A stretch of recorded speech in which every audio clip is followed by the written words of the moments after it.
Hello, welcome back to PSC smart study. എല്ലാവരുടെയും പഠനമൊക്കെ എങ്ങനെ പോകുന്നുണ്ട്? നന്നായി തന്നെ പോകുന്നുണ്ടെന്ന് വിശ്വസിക്കുന്നു. ഇപ്പോൾ PSCയുടെ ഒരു അപ്ഡേറ്റ് വന്നിട്ടുണ്ട്. നമ്മുടെ ഡിഗ്രി പ്രിലിമിനറി എക്സാം 2 സ്റ്റേജായിട്ടാണ് നടത്തുന്നത്. അതിൽ ഫസ്റ്റ് സ്റ്റേജ് മെയ് 24-നും സെക്കൻഡ് വരുന്നത് ജൂൺ 28-നുമാണ്. അപ്പോൾ ഇന്നത്തെ വീഡിയോയിൽ നമ്മൾ SCERT ചാപ്റ്റേഴ്സിൻ്റെ ഇമ്പോർട്ടൻസിനെ പറ്റിയാണ് പറയുന്നത്. നമുക്കറിയാം, ഇപ്പോഴത്തെ ക്വസ്റ്റ്യൻ പേപ്പേഴ്സിലെല്ലാം തന്നെ സ്റ്റേറ്റ്മെൻറ്റ് ലെവൽ ക്വസ്റ്റ്യൻസും കൂടുതൽ റിപ്പീറ്റ് ചെയ്യുന്നത് കൂടുതലും SCERT ബേസ് ചെയ്തിട്ട് NCERT ബേസ് ചെയ്തിട്ടും ആയിരിക്കും. പക്ഷേ എവിടെ നിന്നൊക്കെയാണ് നമ്മൾ പഠിക്കേണ്ടത്, അല്ലെങ്കിൽ SCERT ടെക്സ്റ്റ് ബുക്കിൽ ഏതൊക്കെ ടോപ്പിക്സാണ് നമ്മൾ കമ്പൽസറി ആയിട്ട് കവർ ചെയ്യേണ്ടത് എന്നുള്ളതാണ് ഈ ഒരു വീഡിയോയിൽ പറയുന്നത്. SCERT പാഠപുസ്തകം വായിക്കാൻ സാധിക്കാത്തവർക്കായിട്ട് ഇതിലെ ഇമ്പോർട്ടൻറ്റ് ടോപ്പിക്സ് അടങ്ങുന്ന ഒരു ചാപ്റ്റേഴ്സ് ഞാൻ വായിക്കുന്നുണ്ട്. PSC റിപ്പീറ്റായിട്ട് ചോദിക്കുന്ന ആ ഏരിയകൾ മാത്രമാണ് ഞാൻ ഈ ഒരു SCERT പാഠപുസ്തകത്തിൽ നിന്ന് എടുത്തേക്കുന്നത്. അപ്പോൾ ഇത് PSC പള്ളിക്കൂടം എന്ന് പറയുന്ന SCERT സോഷ്യൽ സയൻസിൻ്റെ ടെക്സ്റ്റാണ്. അപ്പോൾ ഇതിനകത്ത് പോയിൻ്റ് വൈസ് ആയിട്ടാണ് കാര്യങ്ങളൊക്കെ പറയുന്നത്. നമുക്ക് ഏതൊക്കെയാണ് ഇമ്പോർട്ടൻ്റ് ആയിട്ടുള്ള ചാപ്റ്റേഴ്സ് എന്ന് നോക്കാം. കൂടുതൽ നമ്മൾ ഇമ്പോർട്ടൻസ് കൊടുക്കേണ്ടത് 7ാം ക്ലാസ്സിലെയും 8ാം ക്ലാസ്സിലെയും 10ാം ക്ലാസ്സിലെയും ചാപ്റ്റേഴ്സിനാണ്. PSC റിപ്പീറ്റായിട്ട് ഈ ഒരു 3 ക്ലാസ്സുകൾ, അതായത് 7, 8, 10ാം ക്ലാസ്സിലെ സോഷ്യൽ സയൻസിൽ നിന്നാണ് കൂടുതലും ക്വസ്റ്റ്യൻസ് PSC ചോദിച്ചു കണ്ടിട്ടുള്ളത്. എൻ്റെ അഭിപ്രായത്തിൽ നമ്മൾ 10ാം ക്ലാസ്സിൽ സോഷ്യൽ സയൻസ് കംപ്ലീറ്റ് ആയിട്ട് വായിക്കുന്നതായിരിക്കും നല്ലത്. അതുപോലെ തന്നെ 7ാം ക്ലാസ്സിൻ്റെതും 8ാം ക്ലാസ്സിൻ്റെതും വായിച്ചിരിക്കുക. കൂടുതലും നമ്മൾ റിപ്പീറ്റ് ചെയ്ത് വരുന്ന ടോപ്പിക്സുകൾ എന്തായാലും ഈ ഒരു വീഡിയോയിൽ പറയുന്നുണ്ട്. എന്നോട് കമൻറ്റ് ബോക്സിൽ ഒരാൾ ആവശ്യപ്പെട്ടിരുന്നു, ഈ പാഠഭാഗങ്ങളൊന്ന് വായിക്കുകയാണെന്നുണ്ടെങ്കിൽ ഈ കിട്ടാത്തവർക്ക്, അതായത് വായിക്കാൻ സാധിക്കാത്തവർക്ക് അതൊരു ഉപകാരമായിരിക്കുമെന്ന് പറഞ്ഞു. അപ്പോൾ ഇമ്പോർട്ടൻ്റ് ആയിട്ടുള്ള ഒരു ടോപ്പിക്സുകൾ മാത്രം ഞാനൊന്ന് വായിക്കുകയാണ്. അപ്പോൾ നിങ്ങളൊന്ന് ശ്രദ്ധിക്കുക. ഇപ്പോൾ ഞാൻ വായിക്കാൻ പോകുന്നത് സോഷ്യൽ സയൻസിൻ്റെ തന്നെ 8ാം ക്ലാസ്സിൻ്റെ ചാപ്റ്ററാണ്. അപ്പോൾ നമുക്ക് ഡീറ്റെയിൽ ആയിട്ട് തന്നെ ആ ചാപ്റ്റർ ഒന്ന് വായിച്ചു പോകാം. ഭൂമിയുടെ പുതപ്പ് എന്നാണ് ചാപ്റ്ററിൻ്റെ പേര്. 8ാം ക്ലാസ്സിലെ അധ്യായം 10 അപ്പോൾ നമുക്ക് ഡീറ്റെയിൽ ആയിട്ടൊന്ന് വായിച്ചു പോകാം. ഭൂമിയെ ജീവഗ്രഹമായി നിലനിർത്തുന്നതിൽ മുഖ്യ പങ്ക് വഹിക്കുന്ന വാതകങ്ങളാണ് ഓക്സിജനും കാർബൺ ഡൈ ഓക്സൈഡും. സസ്യങ്ങൾ അവയുടെ വളർച്ചയ്ക്ക് ആവശ്യമായ ഊർജം സംഭരിക്കുന്ന പ്രക്രിയയാണ് പ്രകാശ സംശ്ലേഷണം എന്ന് പറയുന്നത്. പ്രകാശ സംശ്ലേഷണ സമയത്ത് സസ്യങ്ങൾ ആഗിരണം ചെയ്യുന്ന വാതകമാണ് കാർബൺ ഡൈ ഓക്സൈഡ്. ഇടയ്ക്ക് PSC ചോദിച്ച ക്വസ്റ്റ്യൻ വന്ന ഏരിയ കൂടി ഞാൻ പറഞ്ഞു പോകുന്നുണ്ട്. അടുത്തത്, പ്രകാശ സംശ്ലേഷണ സമയത്ത് സസ്യങ്ങൾ പുറന്തള്ളുന്ന വാതകമാണ് ഓക്സിജൻ. പിന്നെ ഈ ഒരു അന്തരീക്ഷ വാതകങ്ങൾ അവരുടെ വ്യാപ്തം ഒന്ന് മനസ്സിലാക്കി വെക്കുക. കാരണം നമുക്ക് ഇപ്പോഴുള്ള സ്റ്റേറ്റ്മെൻറ്റ് ലെവലിലെ ചോദ്യങ്ങളിലെല്ലാം ചെറിയൊരു പോയിൻറ്റിൻ്റെ അല്ലെങ്കിൽ ഒരു വാല്യൂ തന്നിട്ട് അതിൻ്റെ ഡിഫറൻസിൽ പോലും നമുക്ക് തെറ്റിപ്പോകുന്ന സാഹചര്യമുണ്ട്. അപ്പോൾ അതുകൊണ്ട് തന്നെ ജസ്റ്റ് ഒന്ന് നിങ്ങളൊന്ന് അറിഞ്ഞു വെച്ചേക്കുക ഇതെന്താണ് ഈ അന്തരീക്ഷ വാതകങ്ങളെ പറ്റി പറയുന്നത് എന്നുള്ളത്. അപ്പോൾ ഇവിടെ എന്ന് പറയുമ്പോൾ നൈട്രജൻ 78.08% ഓക്സിജൻ 20.95. അതൊന്ന് ഓർക്കുക.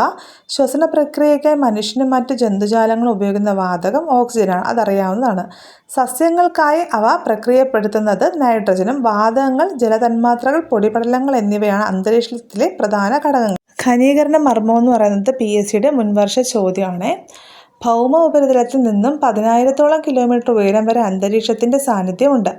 ആകെ അന്തരീക്ഷ വായുവിൻ്റെ 97% സ്ഥിതി ചെയ്യുന്ന ഭൗമ ഉപരിതലത്തിൽ നിന്ന് ഏകദേശം 29 കിലോമീറ്റർ വരെയാണ് ഉയരം വരുന്നത്. ഹരിതഗൃഹവാതകങ്ങൾ ഏതൊക്കെയാണെന്ന് ഓർത്തു വെക്കുക. Carbon dye ഓക്സൈഡും മീഥേനും ഓക്സോണുമാണ്. ഹരിതഗൃഹവാതകങ്ങളും നീരാവിയും ഭൂമിയിൽ നിന്ന് ഉയരുന്ന ഭൗമവികിരണത്തെ ആഗിരണം ചെയ്ത് ഭൂമിയുടെ അടുത്തുള്ള അന്തരീക്ഷത്തിലെ താപനില കുറയാതെ നിലനിർത്തുന്ന പ്രതിഭാസമാണ് ഹരിതഗൃഹ പ്രവാഹം എന്ന് പറയുന്നത്, ഗ്രീൻ ഹൗസ് എഫക്റ്റ്. ഹരിതഗൃഹവാതകങ്ങളിലൂടെ അന്തരീക്ഷ താപനിലയിൽ ഉണ്ടാകുന്ന വർധനവാണ് ആഗോള താപനം എന്ന് പറയുന്നത്, ഗ്ലോബൽ വാർമിംഗ് എന്ന് പറയുന്നത്. ഈ രണ്ട് നിങ്ങളൊന്ന് ഓർത്ത് വെക്കുക. ഗ്രീൻ ഹൗസ് എഫക്റ്റും ഗ്ലോബൽ വാർമിങ്ങും ഡിഫറൻഷ്യേറ്റ് ചെയ്ത് നിങ്ങളൊന്ന് മനസ്സിലാക്കി വെക്കുക അതെന്താണെന്നുള്ളത്. ഇമ്പോർട്ടൻ്റ് ആണ് ഈ 2 പോയിൻറ്റ്സ് എന്ന് പറയുന്നത്. അടുത്തത് ക്യോട്ടോ പ്രോട്ടോക്കോളാണ്. ഇതെന്ന് പറയുന്നത് ഹരിതഗൃഹ വാതകങ്ങൾ നിയന്ത്രിക്കുന്നതിനുള്ള ആഗോള ശ്രമങ്ങളിൽ ഏറ്റവും പ്രധാനമാണ് ഈ ക്യോട്ടോ പ്രോട്ടോക്കോൾ എന്ന് പറയുന്നത്. 1997 ജപ്പാനിൽ നടന്ന ക്യോട്ടോ ഉച്ചകോടിയുടെ ഭാഗമായി വിളംബരം ചെയ്യപ്പെട്ട ഈ ഉത്തരവാണ് 2005 141 രാജ്യങ്ങളുടെ അംഗീകാരത്തോടെ നിലവിൽ വന്നു. 2012 ഈ ഉടമ്പടിയുടെ കാലാവധി അവസാനിക്കുകയും ചെയ്തു. അപ്പോൾ ഇതൊന്ന് മനസ്സിലാക്കി വെച്ചേക്കുക. ഇത് വരാൻ സാധ്യതയുള്ള ഒരു സ്റ്റേറ്റ്മെൻറ്റ് ലെവൽ ചോദ്യമാണെന്ന് വിശ്വസിക്കാം. അടുത്ത പോയിന്റ് എന്ന് പറയുന്നത് ഏക അറ്റോമിക ഓക്സിജൻ തന്മാത്രകൾ സാധാരണ ഓക്സിജൻ തന്മാത്രകളോട് ചേർന്ന് 3 ആറ്റമുള്ള ഓസോൺ വാതകം രൂപം കൊള്ളുന്ന പ്രക്രിയയാണ് ഓസോണീകരണം എന്ന് പറയുന്നത്. ഓസോൺ ശോഷണത്തിന് കാരണമാകുന്ന വാതകങ്ങൾ ഏതെല്ലാമെന്ന് ചോദിച്ചാൽ ഫ്ലോറോ കാർബണും ഹാലണും കാർബൺ മോണോക്സൈഡും ആണ്. ലോക ഓസോൺ ദിനം അറിഞ്ഞു വെക്കുക. സെപ്റ്റംബർ 15 ഇമ്പോർട്ടൻ്റ് ആണ്. അതുപോലെ മോൺട്രിയൽ പ്രോട്ടോക്കോൾ എന്താണെന്നുള്ളത് നിങ്ങൾ അറിഞ്ഞു വെക്കുക. ഓസോൺ ശോഷണത്തിന് കാരണമാകുന്ന ഉൽപ്പന്നങ്ങളെ ഘട്ടം ഘട്ടമായിട്ട് നിരോധിക്കുന്നതിനുള്ള അന്താരാഷ്ട്ര ഉടമ്പടിയാണ് ഈ മോൺട്രിയൽ പ്രോട്ടോക്കോൾ എന്ന് പറയുന്നത്. അപ്പോൾ എപ്പോഴാണ് വർഷവും അതിൻ്റെ കാര്യങ്ങളും നന്നായിട്ട് അറിയുക. ഭൗമ ഉപരിതലത്തിൽ നിന്നും ഏകദേശം 90 കിലോമീറ്റർ ഉയരം വരെ ഏറെക്കുറെ ഒരുപോലെ വാതക സംരചനയുള്ള അന്തരീക്ഷത്തിൻ്റെ ഭാഗമാണ് ഹോമോസ്ഫിയർ. ഹോമോസ്ഫിയറിന് മുകളിലായി സ്ഥിതി ചെയ്യുന്ന അന്തരീക്ഷ ഭാഗമാണ് ഹെട്രോസ്ഫിയർ എന്ന് പറയുന്നത്. ട്രോപ്പോസ്ഫിയർ എന്ന് പറയുന്നത് ഭൂമിയുടെ പ്രതലത്തോട് ഏറ്റവും അടുത്തുള്ള അന്തരീക്ഷ പാളിയാണത്. ട്രോപ്പോസ്ഫിയറിൻ്റെ ഏകദേശ ഉയരം എന്ന് പറയുന്നത് 13 കിലോമീറ്ററാണ്. മധ്യരേഖ പ്രദേശത്ത് ട്രോപ്പോസ്ഫിയറിൻ്റെ ഉയരമെന്ന് പറയുന്നത് 18 കിലോമീറ്ററാണ്. വായു ചൂടുപിടിച്ച് ഉയരത്തിലേക്ക് വ്യാപിക്കുന്നതിനാലാണ് അങ്ങനെ കാണപ്പെടുന്നത്.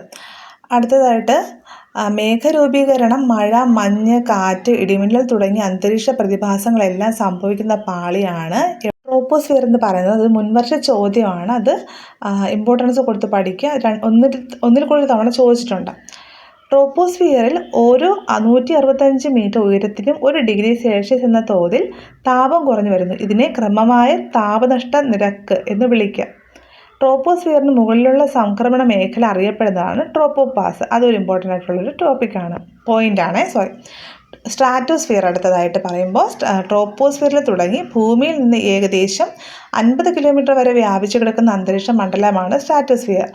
ഇതിൻ്റെ താഴ്ന്ന വിതാനങ്ങളിൽ ഉയരം കൂടുന്നതനുസരിച്ച് താപനിലയിൽ മാറ്റം അനുഭവപ്പെടുന്നില്ല. ഈ മേഖലയെ സമതാപ മേഖല എന്നറിയപ്പെടുന്നു.